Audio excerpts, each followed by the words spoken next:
It's time now for The Splash on Civic Center TV. On this week's episode, the West Bloomfield Police Department offers free gun safety locks to the public. Then we discover the different types of bird species living within West Bloomfield.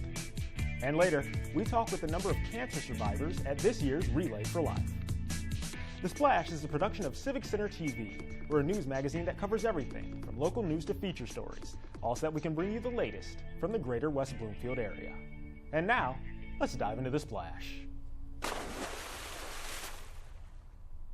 Hello there. Welcome to another episode of The Splash. I'm your host, Jonathan Jackson. The month of June is designated as Safety Month around the country, and here in West Bloomfield, our police department is taking the initiative to provide residents with a safety tool that they'll need, especially if they own a firearm. If you own a firearm, chances are you've seen one of these before.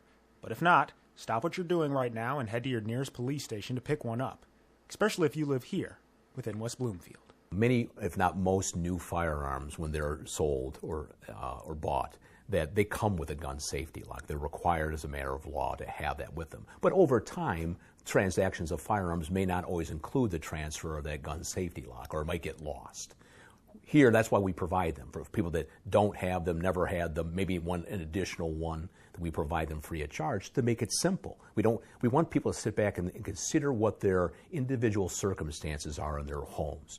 When keeping a gun within the home, taking necessary precautions to ensure its security is crucial.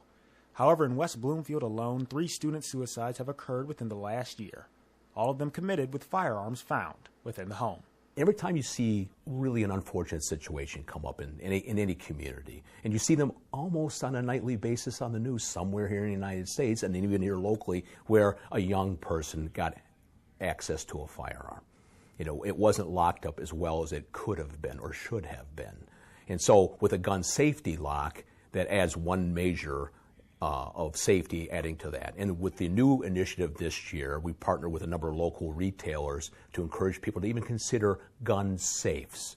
And they can be anything from a desktop kind of safe that has a combination for access, or certainly a larger commercial grade fireproof rated safe that some people have, particularly if they have significant collections. For those interested or even unaware of how to use a gun lock, Chief Patton demonstrates the proper way to put one on. And these locks are specially made to work with almost any type of firearm. It's a simple procedure. The design of the gun lock is just designed to prevent a live round cartridge from being chambered into the firearm. And this particular cable type lock, it looks very similar, like you say, almost like a bicycle lock to a certain extent, just very small, can be used on not only a revolver but a semi-automatic pistol like this, a rifle, or a shotgun. So they have they can fit on any kind of those kind of firearms. And it's just basically simple. Once you absolutely confirm that the firearm is empty, it's just to feed the cable lock through the chamber and the magazine well, and then just secure it. And then there's no way then, as you can see, that either a magazine can be inserted into this firearm or a round could be chambered. And the same thing would apply if it was a revolver or a shotgun or whatever. There's just no way that something, as long as this cable lock is in place, that a live round could be chambered, or even the magazine could be even inserted in it. The dispute over gun rights within the United States is an ongoing debate.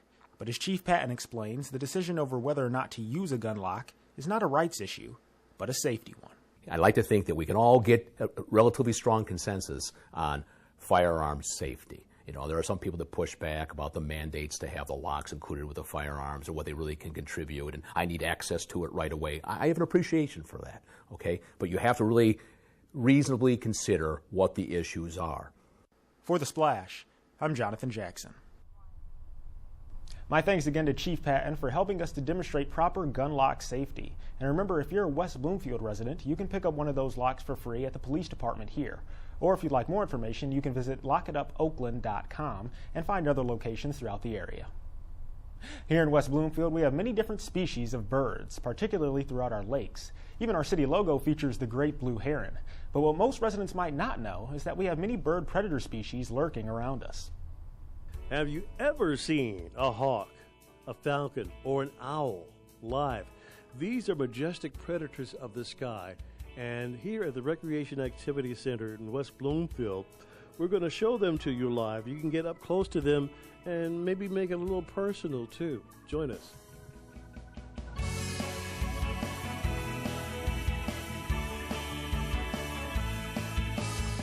what I found out personally is that the birds of prey, those three raptors, you could find them around West Bloomfield. Yeah, actually, all of the raptors that we have at the Leslie Science and Nature Center are native here to Michigan. Not all of the birds themselves came from Michigan, but we find it really important that we teach with native species when we're here, so that the people that we're teaching, the people that are learning from us, are able to take that and apply it and to go out into their communities and look for these birds and apply it to things that are going to impact their communities and the things that they actually see around them. So lots of our park systems throughout West Bloomfield are great habitat for owls, hawks, eagles, falcons, all of the above. Each of those different species has their own requirements. A lot of them like more wooded, some of them like to be more near wetlands, but we do have those species here in West Bloomfield.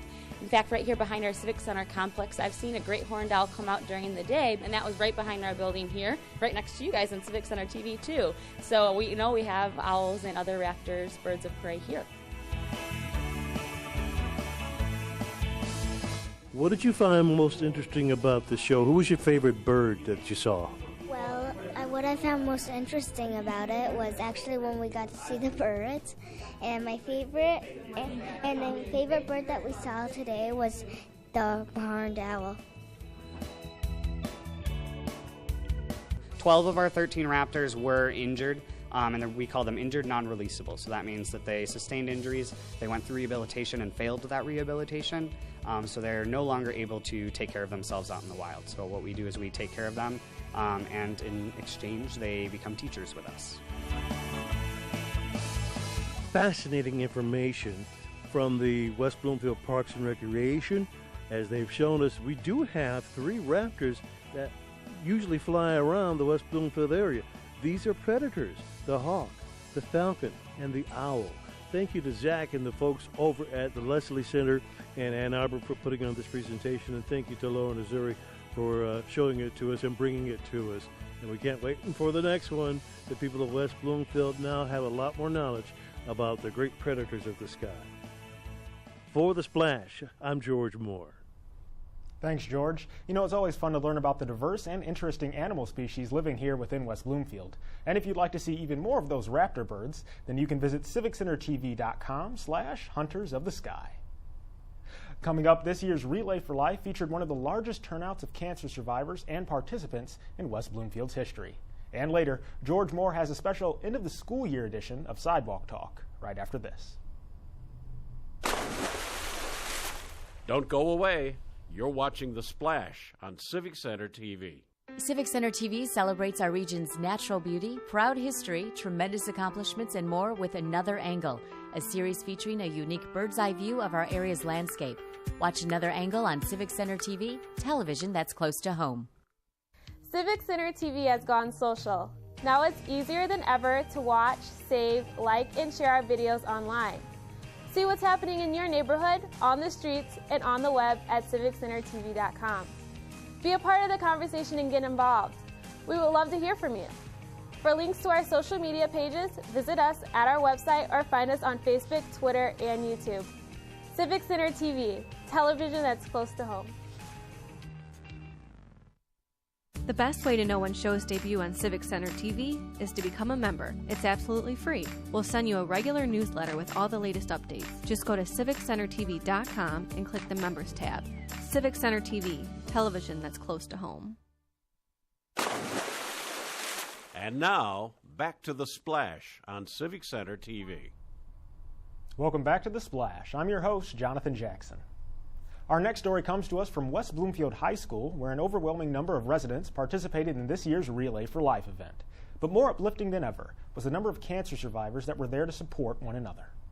Well, I'm a 14-year breast cancer survivor, and I've been attending Relay probably for 12 years. My mantra every day was that nobody was going to raise my children except for me. They're my dreams, my loves, my life, my everything. I was given a miracle, and I survived it. Cancer didn't kick my butt, I kicked cancer's butt. Those are just a few of West Bloomfield's very own cancer survivors participating in this year's Relay for Life, an event which has been taking place here in the township for 18 years now. And with each relay, the number of participants, as well as survivors, continues to grow. This event means a lot to me. It's so inspirational, and it's such a positive experience for cancer survivors to come together and celebrate life instead of sharing ailments. And it is like a big birthday party, because every year you're alive is another birthday. Although Relay for Life is a nationwide event, West Bloomfield has grown to become one of the largest in the country. And it's all thanks to leads such as Michelle Silber, who organizes the event, and Arlene Platt, who brings the community's survivors together. I think as more people hear about it, it will only grow. Our reputation, it just proceeds. It's just an incredible relay. We are the largest relay. We have raised, as been said earlier today, over $4 million. So it's just, our reputation just grows and precedes itself.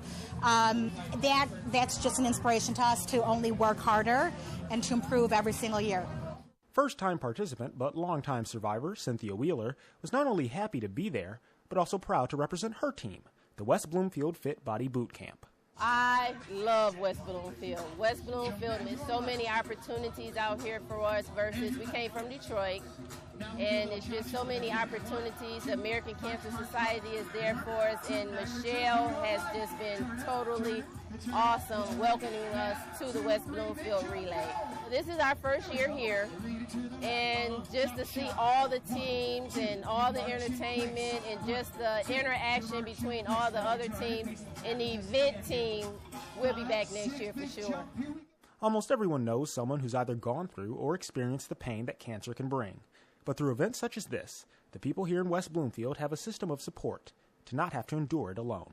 You know, as hard as it is to live with cancer, it gives you a new perspective on life, and it will open doors if you just allow it to. If you try and find the good things, focus on the positive, stay positive, and you will get through it, and you will come out on the other side. For The Splash, I'm Jonathan Jackson.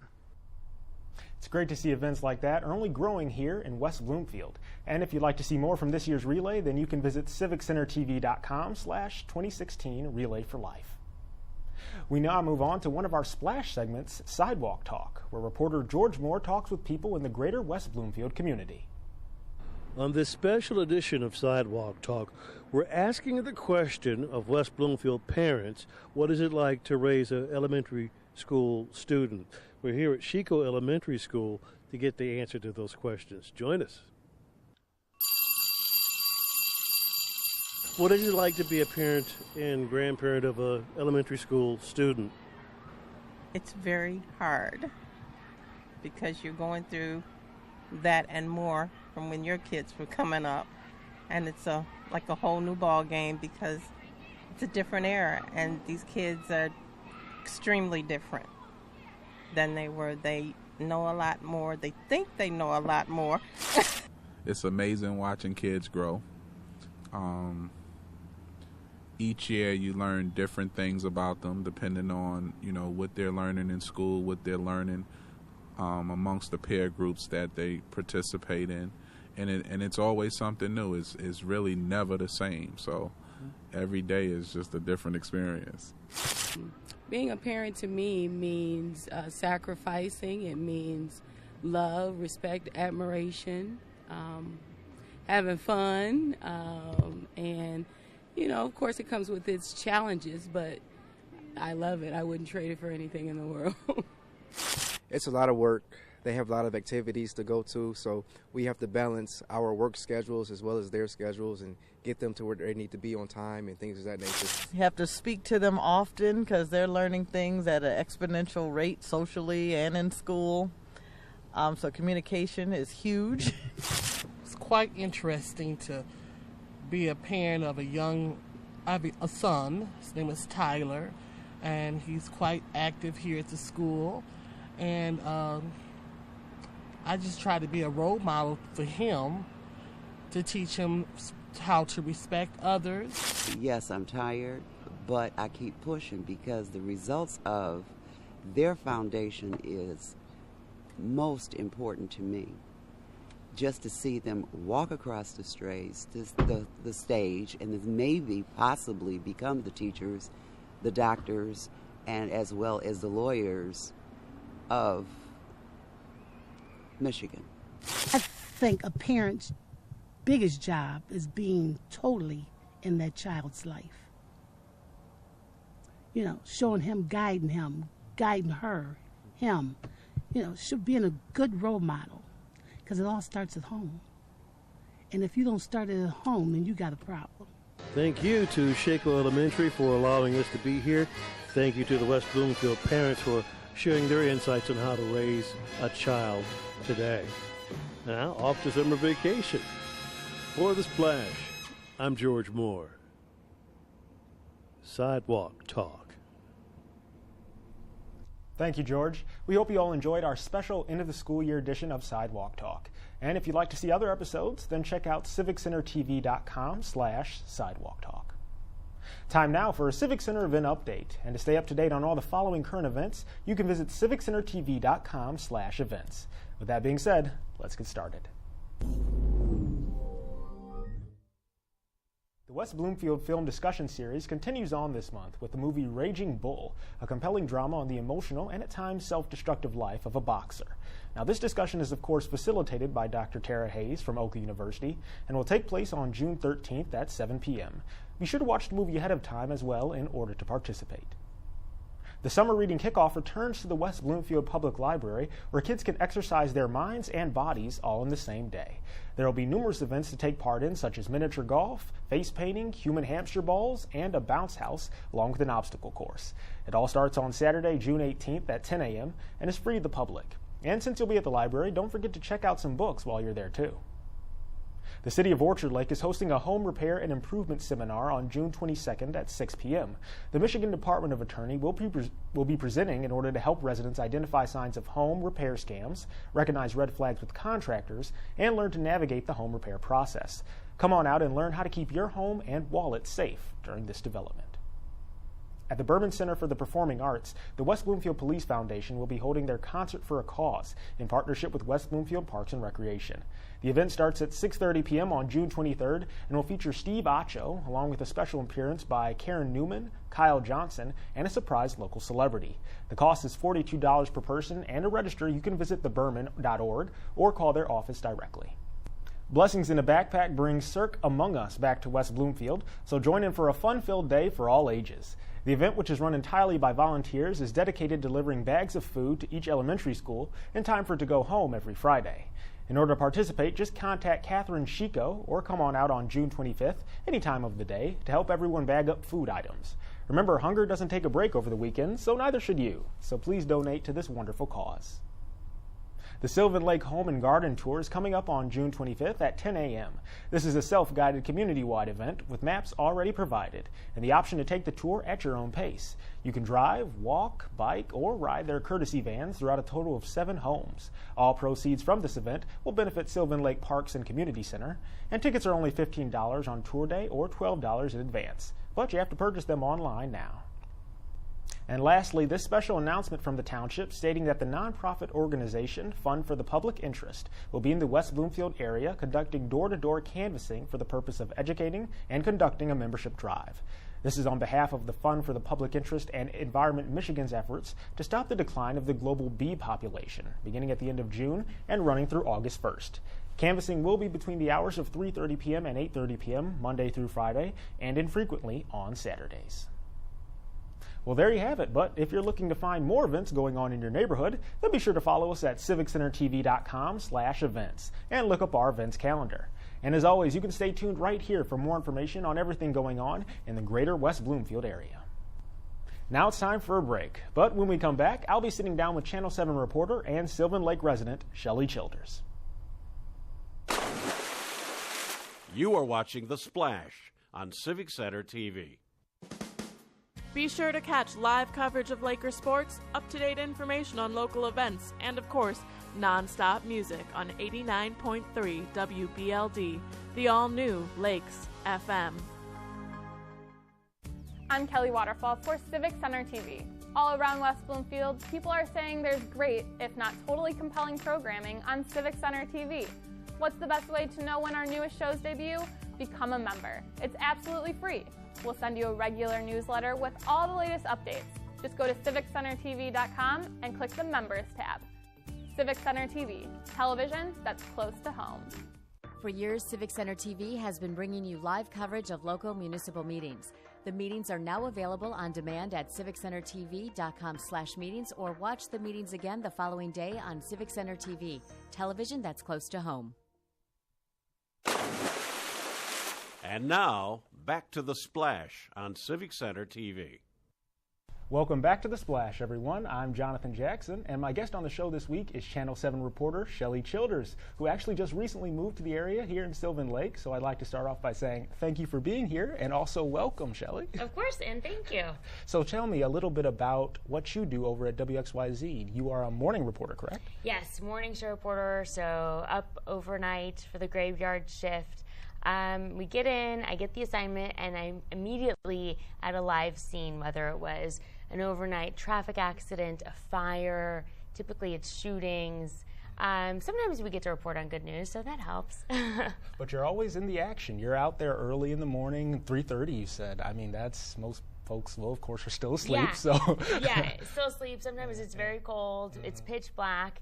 And so we're out there with first responders a lot, with the cops, the firefighters, traffic control, people, just trying to deal with the scene at hand.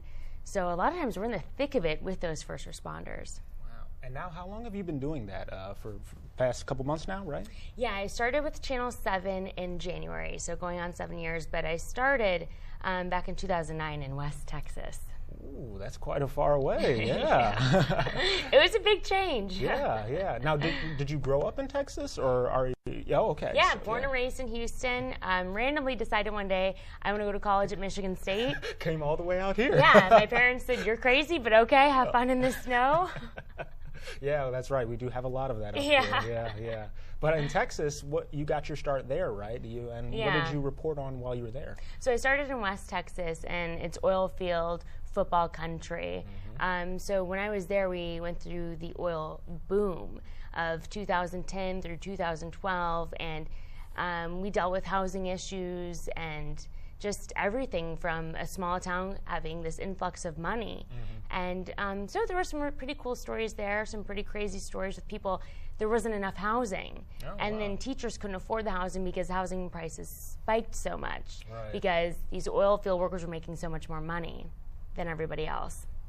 Sounds like a lot. Yeah, a lot happening down there. I mean, and you've also had some work with the U.S. and Mexico border. Yes, you worked with that. So a lot of action. Yeah, immediately went from West Texas to South Texas. Spent 3 years there on the border covering human smuggling, drug smuggling. I tracked the cartels. I was with Border Patrol in the thick of things there. I interviewed people as they crossed the border. Granted, it was illegally, but these were women and children just truly trying to make a better lives for themselves. We never actually interviewed, those bad crooks, those people that come across the border also wanting to do bad things. So, but they hid from our cameras. Yeah.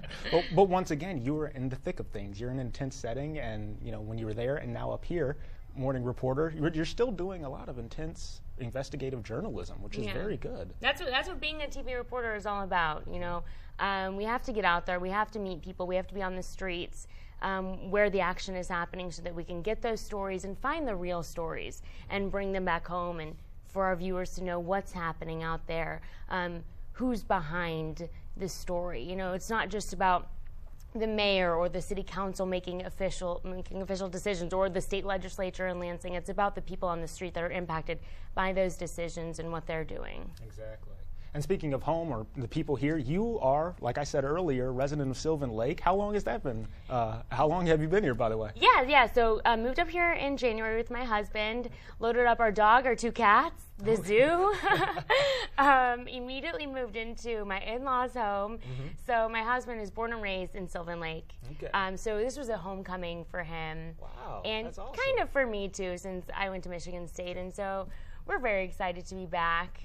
To have 4 seasons again is truly pretty nice. That's what I hear a lot from folks, who move from south up north. They always say it's nice to have 4 seasons, even though they're not usually prepared for all the winter, the snow, and the cold. It's not a perfect, yeah. It's a big transition. I can understand that. Yeah. But it's nice, and Sylvan Lake and just this lakes community is just so warm and so welcoming, and it's a tight-knit community. It is. Which we've come to discover really quickly. So. And you were just the host of our Sylvan Lake Memorial Day Parade. I saw you there myself, and you did a wonderful job. And really, it was probably nice to get to see everybody in the community. The most surprising thing of that experience was the amount of people that came out for that. Oh, definitely. We're on this lake. People could have spent their whole Monday morning on the lake already. Excuse me, but they decided to come to the ceremony, and then the amount of veterans that we have in these smaller communities in Southeast Michigan is just really amazing, and the support that goes out to them, it's continuous, and it's really great to see. Well, we're grateful that you came out for us, and grateful to, just to see everybody enjoying themselves. So thank you again, Shelley. Yeah. Of course. Well, once again, folks, Shelley Childers from WXYZ. You can catch her every morning at 4 a.m., right? Exactly. We begin at 4 a.m. 4 a.m. on Channel 7's Action News, or from 7 to 9 on My TV 20 Detroit. And they'll air it again. But Shelley, once again, thank you for being here. Yeah, thank you, Jonathan. All right. Well, it's time now for a segment we like to call The Biz, where reporter Katie Wozniak interviews local businesses within our area. And this week's business is waste removal system Ground Sweep from Sylvan Lake. With the summer months comes the migration of geese. These waterfowl flock to the area to feed and nest in our lakes, parks, and fields. However, they seem to leave a mess behind them wherever they go. We joined James Walsh and Shane Faunis, owners of Ground Sweep, at the Sylvan Lake Community Center to learn why geese waste is a problem for our environment. Last year, my partner and I, Shane Faunis, we were sitting at a park bench and kind of watching children literally rolling around in it, and jokingly kind of sat and said, well, I wonder if there's something we can do about that. It's not something you really want in the grass. When the lawn cutters come through, they're not bagging it, so they're essentially just mulching it, and it's getting back into the soil. Eventually, that's on kids' feet, people that are going into the water. All the bacteria, the E. coli and the virus, the things that come out of that are essentially going back into the water. Shane explains why it is necessary to pick up the waste. Pick it up because if it stays in the grass, it's going to accumulate. There's no other way to really get rid of it. You can't dissolve it. Nothing's going to come around and deteriorate it naturally. So when it accumulates and you have a particularly large group of geese that have decided to make one place their home, you're going to have a goose poop issue, and it's going to accumulate, and you have to pick it up. There's nothing really else you can do. Mowers will just mulch it and maybe make it slightly smaller, but it's still going to be in the grass.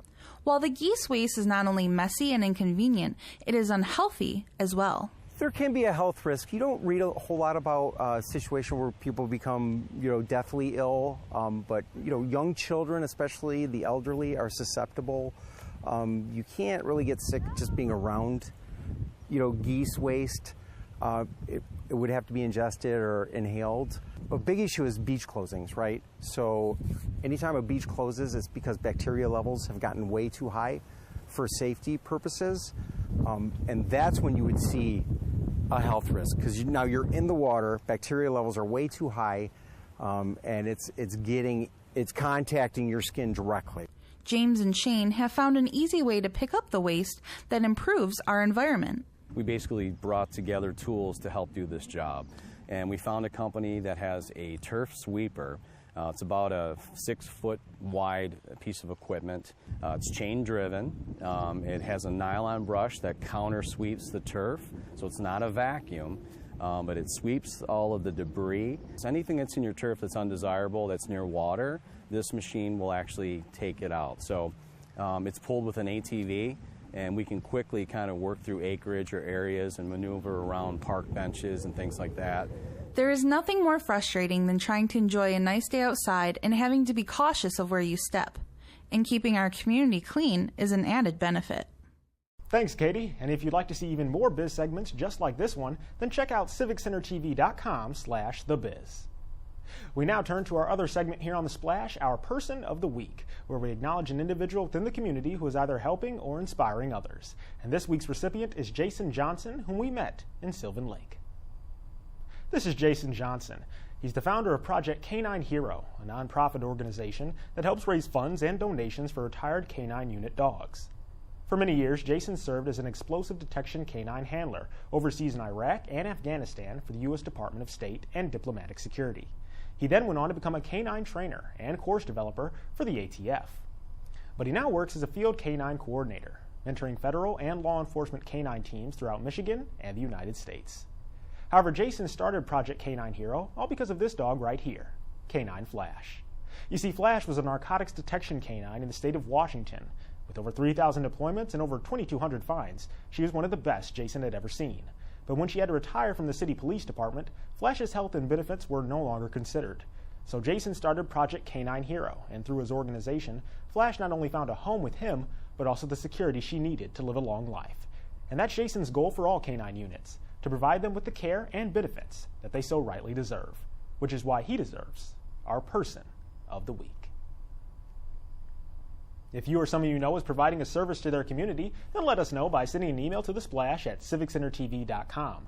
We want to congratulate those who are making a difference in our area, and we appreciate any and all suggestions. Well, that's all the time we have for today, but as always, you can catch new episodes of The Splash every Monday at 6:30 and throughout the week for replays. You can also look up previous episodes online at civiccentertv.com or follow us on Twitter, YouTube, and Facebook under Civic Center TV for more information. For all our friends in Sylvan Lake, Orchard Lake, Keego Harbor, and of course West Bloomfield, I'm Jonathan Jackson, and we want to thank you for watching.